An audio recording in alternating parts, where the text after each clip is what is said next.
क्योंकि हमारे वोट लेकर अगर कोई हमारे लिए बोल ना सके, लड़ ना सके, तो ऐसी क़यादत का कोई फायदा नहीं है। देखिए, आज मुल्क हिंदुस्तान के अंदर कोई ऐसा शख्स होगा जो सांसद इकरा हसन को नहीं जानता होगा।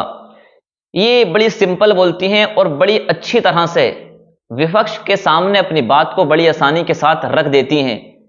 ये जो इंटरव्यू मैं आपको सुनवाने के लिए जा रहा हूं, इसके अंदर इन्होंने कहा है वो लोग या वो कायद या वो लोग जो हमारा वोट लेकर के हमारे साथ खड़े ना हो सकें, तो फिर ऐसी क़यादत का कोई फ़ायदा नहीं है, ऐसे कायद का कोई फ़ायदा नहीं है।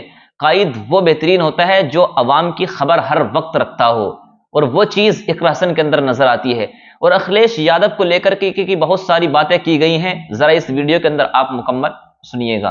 क्योंकि हमारे वोट लेकर अगर कोई हमारे लिए बोल ना सके, लड़ ना सके, तो ऐसी क़यादत का कोई फायदा नहीं है। बिल्कुल बिल्कुल सही बात।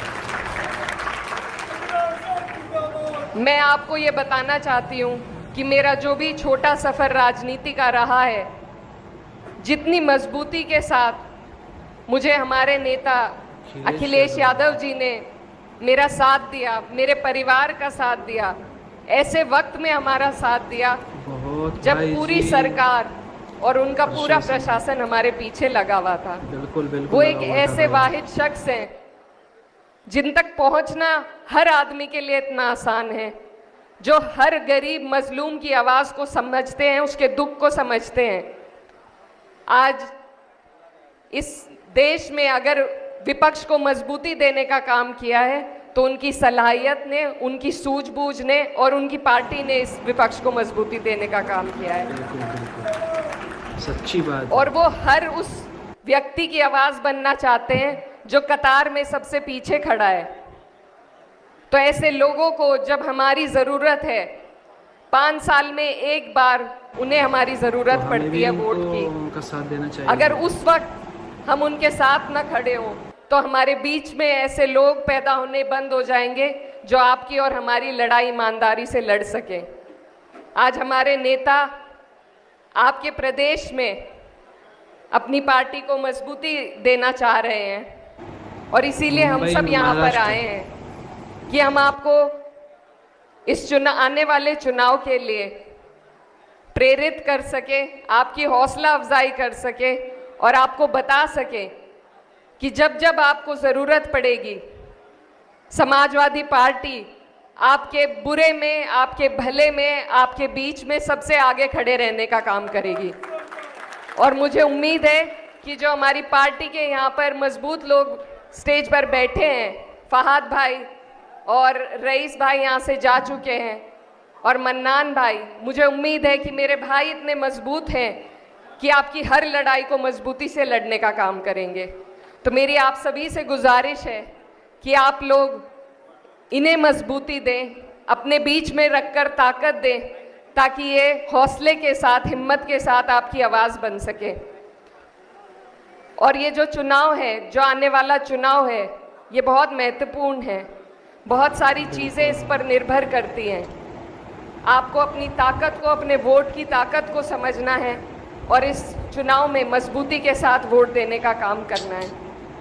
मैं बहुत दूर से आपके बीच में आई हूँ और अगर आप लोगों ने चाहा, अगर आप लोगों ने समाजवादी पार्टी को यहाँ पर अपने बीच में रखना चाहा, तो इंशाल्लाह जब जब आप लोग बुलाएंगे हम सब आपके बीच में आएंगे और आपकी हक और हकूक की लड़ाई लड़ने का काम करेंगे। बहुत सारा प्यार दिया। ये हमारा जो देश है आपसी भाईचारे के लिए जाना जाता है। मैं जहाँ से आती हूँ वहाँ पर एक मुसलमान औरत या आदमी का जीतना बहुत मुश्किल है। हमने कोशिश करी है कि हम वहाँ पर एक ऐसा भाईचारा बनाएं कि ईमानदारी के साथ एक दूसरे की लड़ाई लड़ सके। करके दिखाया है कि हसन ने भाई साहब, क्योंकि अगर मैं सिर्फ अपने लिए बोलूँगी तो दूसरे के लिए कौन बोलेगा, और अगर हम सिर्फ अपने बारे में सोचेंगे तो एक दूसरे की लड़ाई लड़ने वाला कोई नहीं रहेगा।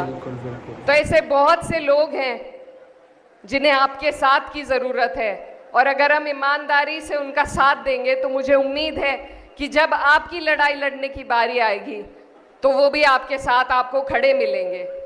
जैसे CAA NRC के दौरान हमने देखा अगर अपने दुख हम खुद रोते रहेंगे तो ध्यान नहीं जाता है, लेकिन जब दूसरे लोग हमारे बीच में आकर खड़े होते हैं तब सारी दुनिया देखती है और सरकारें भी अपने कदम वापस लेने पर मजबूर हो जाती हैं। ये हमने देखा है अपने देश में और हमें ज़रूरत है कि हम प्यार की, मोहब्बत की बात करें और ऐसा माहौल पैदा करें कि यहाँ पर सिर्फ काम की बात हो सके, हमारे देश के उन्नति की बात हो सके। नफरत फैलाने वालों को आपको और हमें रोकना है।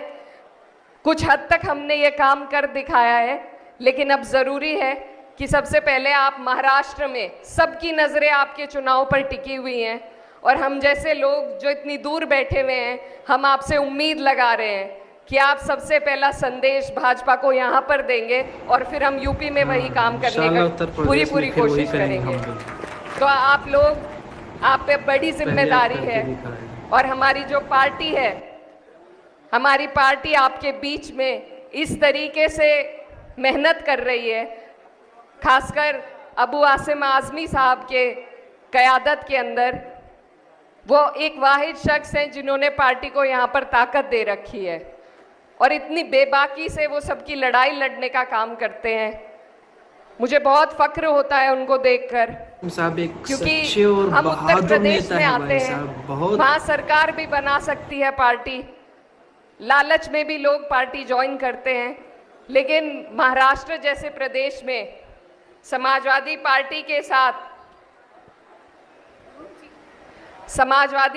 के साथ उन्होंने जितनी मेहनत करी है, जितना बलिदान दिया है, ये काबिले तारीफ़ है। तो उनकी ईमानदारी को मैं सलाम करती हूँ और बस यही आप लोगों के बीच में मैं कहने आई हूँ कि आप लोग उनका साथ दें, क्योंकि जो तूफानों में पलते जा रहे हैं वही लोग दुनिया बदलते जा रहे हैं और वो ऐसे एक शख्स आपके प्रदेश में हैं और उनकी क़यादत के बीच में हमारे सभी लोग मौजूद हैं। हमें इकट्ठा होकर ऐसी राजनीति को अपने बीच में बढ़ावा देने की ज़रूरत है जो हमारे देश को, हमारे आने वाले मुस्तकबिल को तरक्की पर लेकर जाए। हमारे बच्चों के बेहतर मुस्तकबिल के लिए हमें ऐसे लोगों को आगे बढ़ाने की ज़रूरत है और मुझे उम्मीद है आप लोग इसी तरीके से, जैसे आज यहाँ इकट्ठा हुए हैं, अगर इसी तरीके से हमारे भाइयों को यहाँ पर सपोर्ट करने का काम करेंगे तो आपके सदन में इतनी मजबूत आवाज़ पहुँचेगी कि फिर से कोल्हापुर जैसी वारदात इस प्रदेश में नहीं हो पाएगी। अभी वो वारदात हुई थी जो तो आप लोगों से इजाज़त लेते हुए, क्योंकि वक्त की भी कमी है, मैं आपसे दुआओं की दरख्वास्त करती हूँ और बस ये कहना चाहती हूँ कि कुछ हमारी महिलाएं भी हैं, उन्हें भी आप लोग राजनीति में आगे आने का मौका दें। मुझे बहुत खुशी होगी और बहुत मुझे अच्छा लगा आप सबके बीच में आकर और मेरी कोशिश रहेगी कि आपके चुनाव में भी आपके बीच में आकर अपने पार्टी का संदेश लेकर आऊं।